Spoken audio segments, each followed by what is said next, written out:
You're watching Moontower Soccer's Story of the Week, where Landon Cottam and Jeremiah Bentley discuss this week's most important, consequential, and interesting Austin FC news. All right, let's jump into the biggest stories of the week this week. Let's start off with, I guess, talking about the game. Sebastian Driussi was one of the bigger stories this week. Josh Wolf gave us a heads up that he's almost certainly going to start in the Orlando match. I said in last week's show that the Austin FC that we saw in the last two games with Driussi added in would win some games. Not a lot of games, but I thought they could win some games. Yeah, What that gave me a lot of hope because this felt like one of those games. This felt like a could win game. Yeah. What I failed to factor in is, A, that we would not actually give Driussi the ball that much, but then B, that when he did get the ball, I've been playing with the soundboard and I worked in a sensor, like a beep button that I can do it in real time now. So I didn't factor in that Sebastian Driussi would play like dog. Did you And that's, okay. I said a nasty curse word, Mike, and you can't prove otherwise. But I thought he was pretty poor. Like he wasn't very good. And yeah, I was underwhelmed. But also I didn't look at Driussi's first start coming back as the biggest problem with this match. I think it was it exacerbated what I thought the team's biggest issue was, which was stringing any number of passes through the midfield together. But I don't necessarily think it's fair to lay the blame on the one dude who, is coming back from injury in his first start back. Yeah, I'm absolutely not saying that how terrible the team looked is his fault, but I think a lot of us were kind of hoping that he could alleviate it at least a little bit, and it didn't happen. Not entirely his fault. I feel like I've said this on the show several times that whenever things aren't going well, I feel like Driussi tends to drop a little deeper when maybe he doesn't need to. And he did that a few times and then immediately gave the ball away. And so I understand that he feels like he needs to try to put his stamp on the game a little bit more when they're not getting him the ball and they were not getting him the ball. But whenever you do that, you should do something good with it. And he just rarely ever made that happen. And then I think in the spot where he is strongest is underneath that striker and getting chances in the box, arriving a little bit late or sneaking into the backside and getting those half chances and finishing them. But when we're not getting the ball into the box, we're not even getting the ball into the final third until Orlando's up 2-0, right? They get those two goals, they sit deep and you can have the ball. We don't want it. I think the possession ended up being in favor of 57% in favor of Austin, but at halftime it was closer to 50-50. And so when the game was still competitive, it was closer to 50-50. I think Austin had maybe a slight advantage, but once Orlando went up, they just sat back and said, yeah, have the ball. And I know that Austin has been playing a little bit different this year, but this was a hard return of the horseshoe of sadness there in the second half after that second goal. Yeah. We had some spells of possession in some very short spells of possession in the first half, but that second half stretch from 65 to 78 or so where we do nothing with it was a pretty tough one. We're sitting on now, thanks to a stoppage time header, we're sitting at 8 shots on target in the entire year, despite having sustained amounts of, possession in this match. Yeah. And I don't know why this time, because we've seen that play out many times in the history of Austin FC where a team sits deep and we can't break them down. and get, I mean, we got how many shots total in this game? Like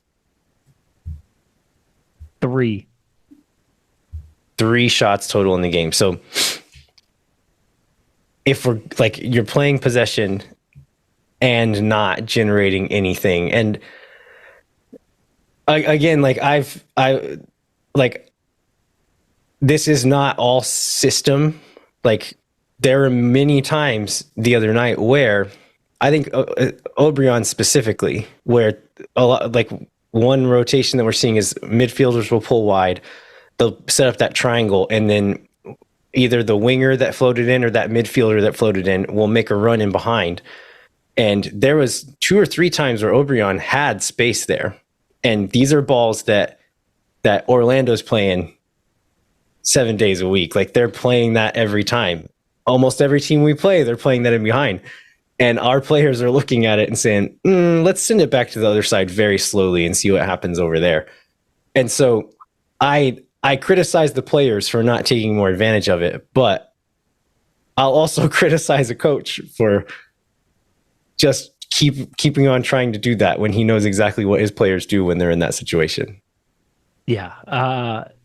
I both am super sad about and infinitely frustrated about the 2024 Alex Ring not being informed that he is not the 2022 Alex Ring. Every time he tries these big, long switches of play and just doesn't have quite the same power on those passes as he used to. Like somebody's got to pull a guy aside, right? And just, like let him know. Yeah, and I mean, I feel like that is part of the plan too. But as we saw a couple of weeks ago, Emiliano Rigoni received some of those long diagonals from the midfield or from center backs and would get 1v1 with someone and then not even try to take them on most of the time. Yeah, I don't mind it as long as the ball makes it there. The passer is off the hook for me. Yeah, the passer is, yeah. Yeah, it was the number of times that didn't happen. Yeah, the ball didn't even make it there. Right. I want to end on positives, but I feel like we're going there too early. What else can we talk about? Yeah, I just it almost seemed like after 3 or 4 matches where we had completely abandoned this style of play, ending up in this possession structure again, the team just was like, okay, but what do I do now? Yeah. And like, that's troubling from a like bigger game plan perspective, that like we have built this team and the sporting director and the coach and the academy are all aligned toward this possession style offense, and for whatever reason we completely abandon it for long stretches of time at the beginning of the season here, and then we find ourselves in it and can't make anything out of it. Yeah. Well, we're going to come back to Josh Wolf a few times throughout the rest of the show, including with Gio Savarese, who we get a little bit of his insight on the situation as well. So let's move on, but we'll return to the topic shortly. So to end on the positives, I'll say that Brendan Heinzike was one of the few positives that I take away from this game. This is what it feels like to have more than one center back on your team.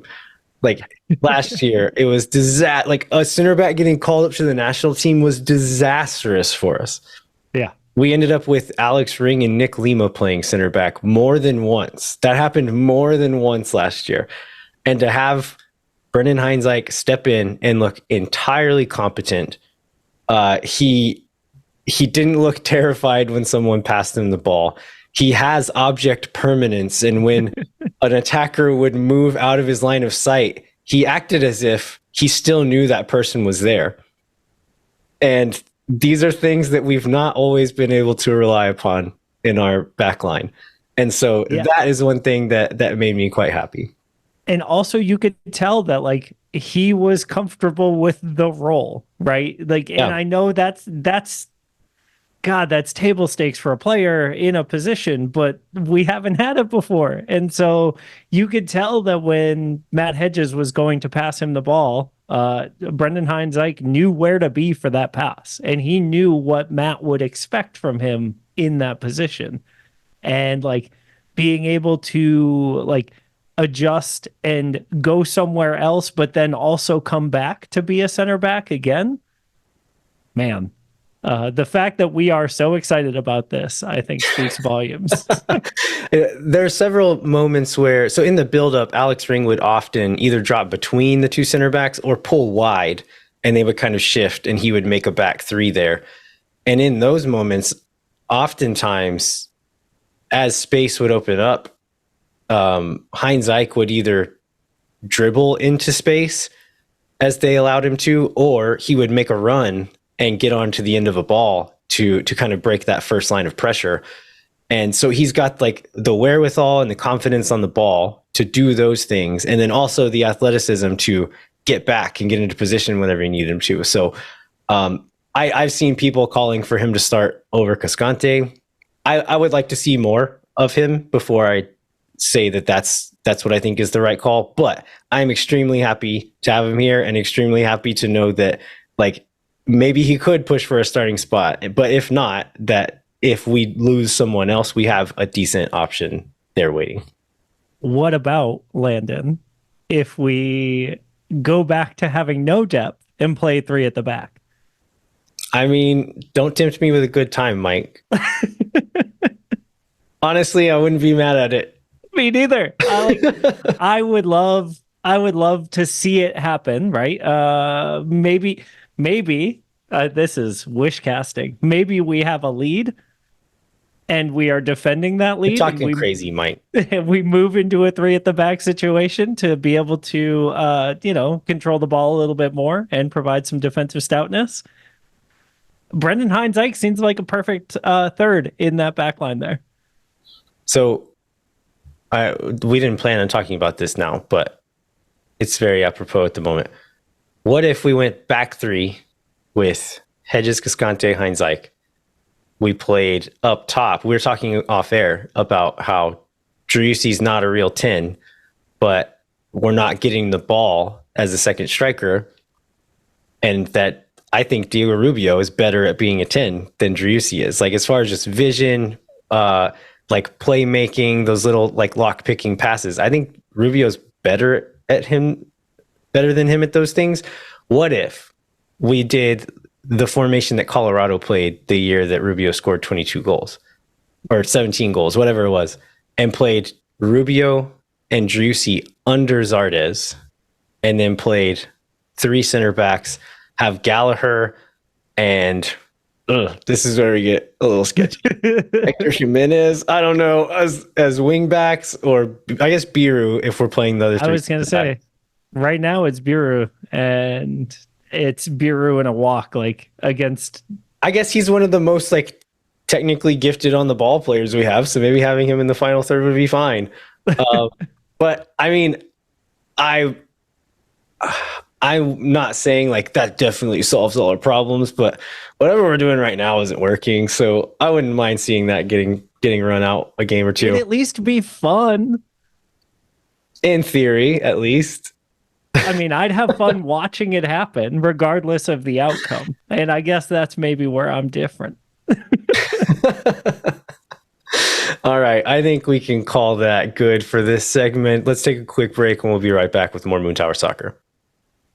If you like this video, you can listen to the full episode at moontowersoccer.com or wherever you get your podcasts.